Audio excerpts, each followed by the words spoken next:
Vous êtes-vous déjà demandé si un joueur pouvait défier le temps lui-même, non pas battre un adversaire, non pas gagner un match, mais battre le chronomètre? Car c'est exactement ce qui est en train de se produire avec Lionel Messi en MLS.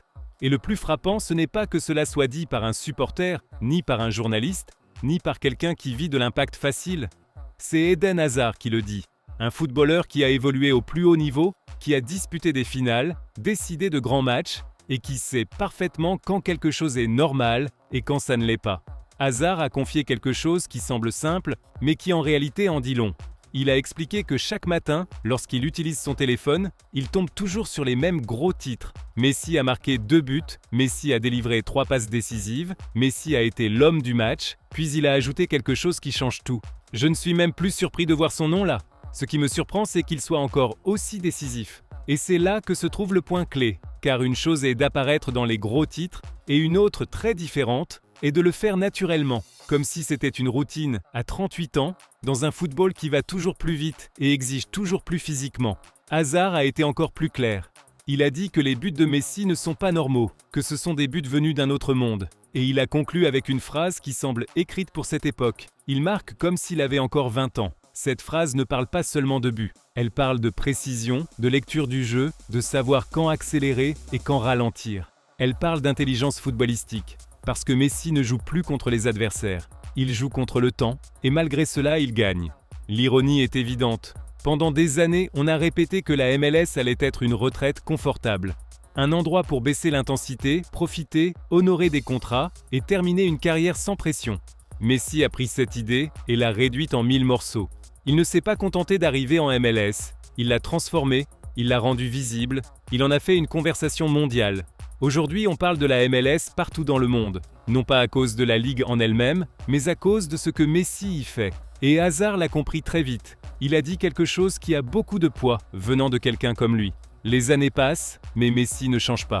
Cette phrase est essentielle, car nous ne voyons pas un Messi adapté à un rôle secondaire. On ne le voit pas marcher pendant les matchs, ni se cacher, ni gérer excessivement son temps de jeu. On le voit être le protagoniste, choisir ou faire mal, prendre des décisions que les autres ne voient mal ou pas, voler la vedette dans chaque stade qu'il visite, même sur des terrains qui jusqu'à récemment n'étaient pas habitués à ce niveau d'attention. Maintenant, réfléchissons-y calmement. Combien de footballeurs de sa génération sont encore des protagonistes absolus? La plupart ont déjà raccroché les crampons, d'autres jouent à quelques minutes, certains sont devenus des noms symboliques. Messi, en revanche, continue d'être l'axe, le moteur, le joueur autour duquel tout tourne. Son équipe joue ce qu'il propose, la ligue s'organise en fonction de sa présence, et le public répond match après match. Voici une réflexion inconfortable pour beaucoup. Le football moderne ne se mesure plus uniquement au titre. Il se mesure aussi à l'impact, à la capacité d'attirer les regards, de générer de la conversation, de faire asseoir devant un écran des gens qui n'avaient jamais regardé un match. Et sur ce plan-là, Messi est toujours seul. À Miami en MLS, sur n'importe quel terrain qu'il foule, il se passe la même chose. Quelque chose est sur le point d'arriver. Ce qu'a dit Hazard a une valeur particulière parce que cela vient du respect professionnel. Ce n'est pas une admiration exagérée, c'est une reconnaissance entre égaux, entre quelqu'un qui sait ce que signifie rivaliser au plus haut niveau et quelqu'un qui, contre toute logique, continue de le faire alors qu'il ne devrait soi-disant plus le faire. Dans le football, admettre cela n'est pas facile, et pourtant Hazard l'a dit sans hésiter, parce que ce que fait Messi ne peut plus être débattu, seulement observé. Chaque week-end, une nouvelle action apparaît, une passe qui casse les lignes, un but impossible, une passe décisive qui laisse tout le monde figé. Et chaque fois que quelqu'un doute, Messi répond sur le terrain. Pas avec des discours, pas avec des gestes, mais avec du football, avec des décisions, avec un calme déconcertant, comme s'il savait quelque chose que les autres ne comprennent pas encore. Hazard l'a défini de la meilleure façon possible. C'est quelque chose de très rare dans le monde du football. Et il a raison, car il n'est pas courant de voir un joueur, à ce stade de sa carrière, faire la différence de cette manière. Il n'est pas courant de voir quelqu'un qui, au lieu de s'éteindre, continue d'illuminer les matchs. Il n'est pas courant de voir quelqu'un qui, loin de dire au revoir, semble prendre de plus en plus de plaisir. Et c'est là qu'apparaît la grande question, celle qui reste en suspens après avoir écouté Hazard et vu Messi match après match. Jusqu'à quand? Combien de temps peut-il maintenir ce niveau? Combien de temps peut-il continuer à défier le temps, la logique, les statistiques? Personne ne le sait, mais ce qui est clair, c'est que nous vivons quelque chose qui n'arrive pas souvent. Car Messi ne termine pas une carrière, il étire une histoire. Il prouve que lorsque le talent est réel, il n'expire pas avec l'âge. Et tant qu'il continuera d'entrer sur un terrain et que cela continuera de se produire, le football gardera cet ingrédient qui le rend unique, la capacité de nous surprendre, même lorsque nous pensons avoir tout vu. Mais il y a quelque chose d'encore plus frappant que les buts, les passes décisives et les éloges de figures comme Hazard, la manière dont Messi contrôle les matchs sans avoir besoin de les dominer physiquement. Car aujourd'hui, Messi ne rivalise pas par la vitesse ni par le contact, il rivalise par le contrôle absolu du temps. Il gère les rythmes comme si le match était un jeu de plateau et qu'il déplaçait les pièces quand il le souhaite. En MLS, cela se voit clairement. Il y a des moments où Messi semble marcher, il disparaît du cadre, il laisse le match se dérouler sans lui. Et soudain, en une seule intervention, il change tout. Une passe entre les lignes, un 1-2 rapide, une frappe placée. Il n'a pas besoin de 10 actions pour influencer le jeu. Une seule lui suffit.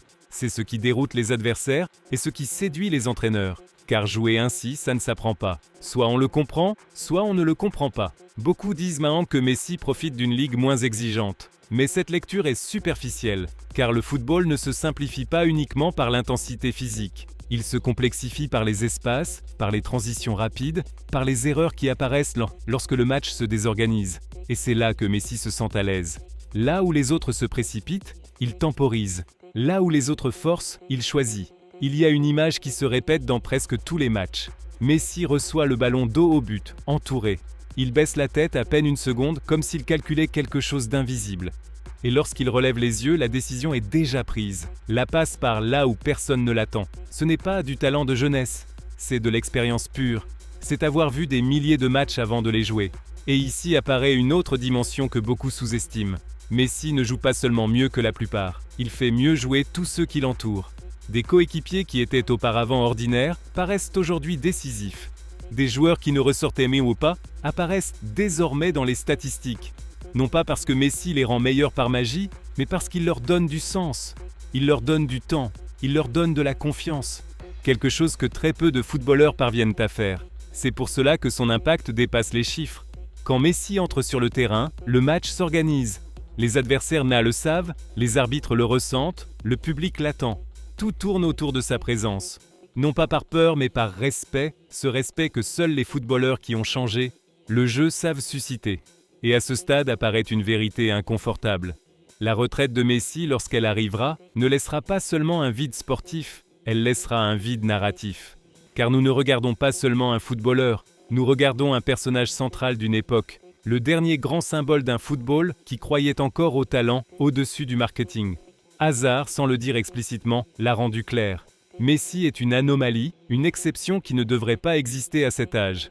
Et pourtant il existe. Il continue de décider des matchs, il continue d'être influent, il continue d'être le nom que tout le monde regarde lorsque le score est serré. C'est peut-être pour cela que chacun de ces matchs se vit comme un petit événement. Non pas parce que c'est le dernier, mais parce que cela pourrait être l'un des derniers. Et ce sentiment change la façon de regarder, change l'émotion, change l'attention, nous oblige à en profiter autrement.